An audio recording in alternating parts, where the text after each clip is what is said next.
3-3,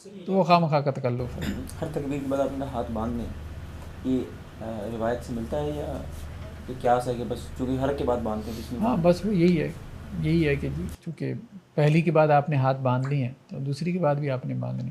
لیکن سر اگر ارسال الجدین کر لیتا ہے تو واللہ عالم، بظاہر تو یہی ہے کہ باندھنے چاہیے. نماز عید سے پہلے نماز اور نماز عید کے بعد نماز کوئی نماز نہیں ہے، یعنی عید والے دن اشراق کی نماز نہیں ہے، اور عید والے دن بعد میں آپ نے اوابین یا چاشت وغیرہ کی نماز بھی نہیں پڑھنی. اللہ کے رسول عید والے دن نکلے تو آپ نے 2 رکعتیں پڑھی، اور اس سے پہلے اور اس کے بعد کوئی نماز نہیں پڑھی. ٹھیک ہے، یعنی کوئی نفل نماز. کن کی عید کی نماز جو ہے وہ صحیح ہے؟ اچھا، جس کی جو ہے وہ عید کی نماز رہ جائے تو وہ کیا کرے؟ وہ 2 رکعتیں علیحدہ سے پڑھ سکتا ہے. یہ امام بخاری کا فتویٰ ہے. عیدین کی نماز ایک بات تو یہ ہے کہ جمہور کے نزدیک سنت ہے، سنت مؤکدہ ہے، تینوں ائمہ کے نزدیک.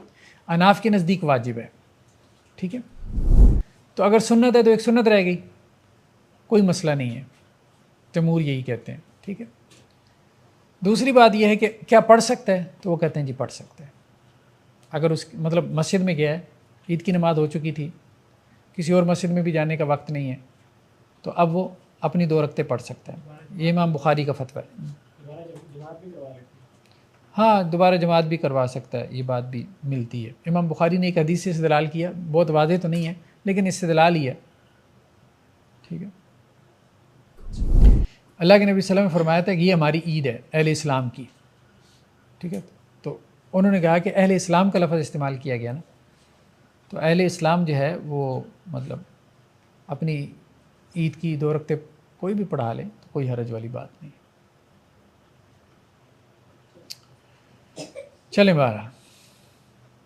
ایک اور روایت ہے یہاں پہ حضرت انس بن مالک سے ہے کہ انہوں نے جو ہے وہ ایک مقام تھا، یہ بصرہ کے قریب زاویہ، جہاں ان کا گھر تھا، حویلی تھی.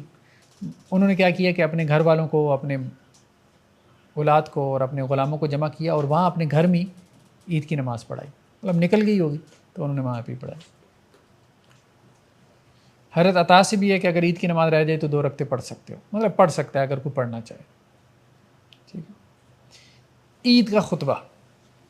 حضرت ابو سعید خدری سے ہے کہ اللہ کے نبی صلی اللہ علیہ وسلم عید الفطر والے دن نکلے، عید الاضحیٰ والے دن عیدگاہ کی طرف، اور پہلی چیز جو آپ نے یا پہلا کام آپ نے کیا وہ کیا تھا؟ نماز پڑھائی پہلے.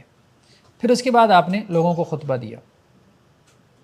ٹھیک ہے، اس کے بعد اگر کسی لشکر کو بھیجنے کی کوئی ضرورت ہوتی تھی تو آپ بھیج دیتے تھے، یا کوئی اور بات کرنی ہوتی تھی تو آپ بات کر دیتے تھے. اور سب سے پہلے جس نے جو ہے وہ یہ کام کیا کہ عید کی نماز سے پہلے خطبہ شروع کیا تو وہ مروان تھا، مروان بن حکم. تو وہ یہ کہتے ہیں حضرت ابو سعید خدری کہ میں آیا اور مروان کے لیے جو ہے وہ ممبر رکھا ہوا تھا، تو اس نے اس پہ چڑھنا چاہا تو میں نے اس کو کھینچا. میں نے کہا پہلے مصلی کی طرف آؤ، پہلے نماز پڑھو. تو لیکن وہ مجھ سے جو ہے نا وہ چھڑا کے ممبر پہ چڑھ گیا. تو میں نے بھی کہا کہ یہ تم ٹھیک نہیں کر رہے، یہ مطلب سنت کے خلاف ہے جو تم کر رہے ہو. تو پھر بعد میں وہ کہنے لگا کہ اصل بات یہ ہے کہ ہم خطبہ مطلب سنت کی خلاف ورزی کے لیے نہیں دے رہے کہ ہمیں کوئی سنت کی خلاف ورزی محبوب ہے. اصل بات یہ ہے کہ نماز کے بعد خطبہ دیتے ہیں نا تو کوئی سنتا نہیں ہے، تو ہم نے اس لیے جو ہے نماز تو لوگوں نے پڑھنی ہے تو ہم نے اس لیے جو ہے وہ نماز سے پہلے خطبہ دیا. بہرحال یہ بھی غلط ہے. لوگ پسند نہیں کرتے تھے. ہاں نہیں پسند کرتے تھے، حکمران تھے نا، حکمرانوں کے ساتھ آپ کے مسائل ہیں، نہیں پسند کرتے. سر ایک سوال ہے، وہ آپ کہہ رہے ہیں کہ عید سے پہلے، نماز سے پہلے جو ہوتا ہے وہ تقریر ہے، خطبہ نہیں ہے، لیکن وہ عمل تو خلاف سنت ہی ہے کہ پہلے وہ تقریر ہی کہہ لیں. چلو اس کو تقریر کہتے ہیں، وہ انہوں نے تعویل کر لی ہے. بہتر ہے نہیں ہونی چاہیے، یہ بات ٹھیک ہے کہ وہ تقریر نہیں ہونی چاہیے. آپ خطبہ ہی عربی کے بجائے اردو عربی میں دے دیں، یہی طریقہ ٹھیک. ایک اور روایت میں حضرت عبداللہ بن صائب سے کہ میں اللہ کے رسول صلی اللہ علیہ وسلم کے ساتھ عید کی نماز میں حاضر ہوا. جب آپ نے عید کی نماز پڑھا لی تو اللہ کے رسول نے کہا کہ دیکھو اب ہم نے خطبہ دینا ہے، جو سننا چاہتا ہے وہ بیٹھا رہے اور جو جانا چاہتا ہے چلا جائے. یہ حدیث ہے ہاں، سنن نسائی کی روایت ہے کہ جو جانا چاہے جو جانا چاہتا ہے چلا جائے، خطبہ سننا لازم نہیں. وہ ہمارے تو وہ یہ کیا کہہ رہے ہیں یہ روایت، اس کے پہ کیا حکم لگایا انہوں نے؟ یہ سنن نسائی کی روایت ہے. صحیح صحیح رہو.